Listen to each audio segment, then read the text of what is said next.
നവകേരള യാത്രയ്ക്കിടെ ആലപ്പുഴയിൽ യൂത്ത് കോൺഗ്രസ് പ്രവർത്തകരെ വളഞ്ഞിട്ട് തല്ലിയ കേസിൽ മുഖ്യമന്ത്രിയുടെ ഗൺമാനും സുരക്ഷാ ഉദ്യോഗസ്ഥനും ചോദ്യം ചെയ്യലിന് ഹാജരായില്ല. ജോലി തിരക്ക് മൂലം ഹാജരാകാൻ കഴിയില്ലെന്ന് കാണിച്ച് ആലപ്പുഴ പോലീസിന് ഇമെയിൽ അയച്ചു. ഇന്ന് രാവിലെ 10 മണിക്ക് ആലപ്പുഴ സൗത്ത് സ്റ്റേഷനിൽ ഹാജരാകാനായിരുന്നു നിർദ്ദേശം.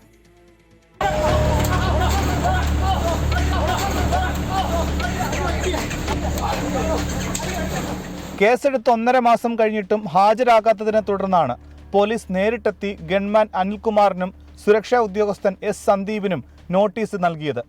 മുഖ്യമന്ത്രിക്കൊപ്പം ഡ്യൂട്ടിയിലാണെന്ന വിശദീകരണമാണ് പോലീസിന് നൽകിയത്. തിരക്കില്ലാത്ത മറ്റൊരു ദിവസം ഹാജരാകാമെന്ന ഇരുവരുടെയും വാദം പോലീസ് അംഗീകരിക്കുകയും ചെയ്തു.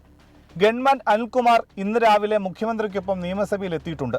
പോലീസ് അന്വേഷണത്തിൽ വിശ്വാസമില്ലെന്നും ഗൺമാനെതിരെ നിയമ നടപടി തുടരുമെന്നും കെ മുരളീധരൻ MP. ഡിസംബർ 15-ന് ആലപ്പുഴ ജനറൽ ആശുപത്രി ജംഗ്ഷനിൽ നവകേരള ബസ്സിനു നേരെ കരിങ്കൊടി കാട്ടിയ യൂത്ത് കോൺഗ്രസ് സംസ്ഥാന സെക്രട്ടറി അജയ് ജുവൽ കുര്യാക്കോസ്, KSU ജില്ലാ പ്രസിഡന്റ് AD തോമസ് എന്നിവരെ വളഞ്ഞിട്ട് തല്ലിയ കേസിലാണ് ചോദ്യം ചെയ്യാൻ വിളിപ്പിച്ചത്. അനിൽകുമാറിനും എസ് സന്ദീപിനും പുറമെ കണ്ടാലറിയാവുന്ന മറ്റു 3 ഉദ്യോഗസ്ഥരും കേസിൽ പ്രതികളാണ്. പോലീസ് അനാസ്ഥയിൽ വീണ്ടും കോടതിയെ സമീപിക്കാൻ ഒരുങ്ങുകയാണ് മർദ്ദനമേറ്റ AD തോമസും അജയ് ജുവലും.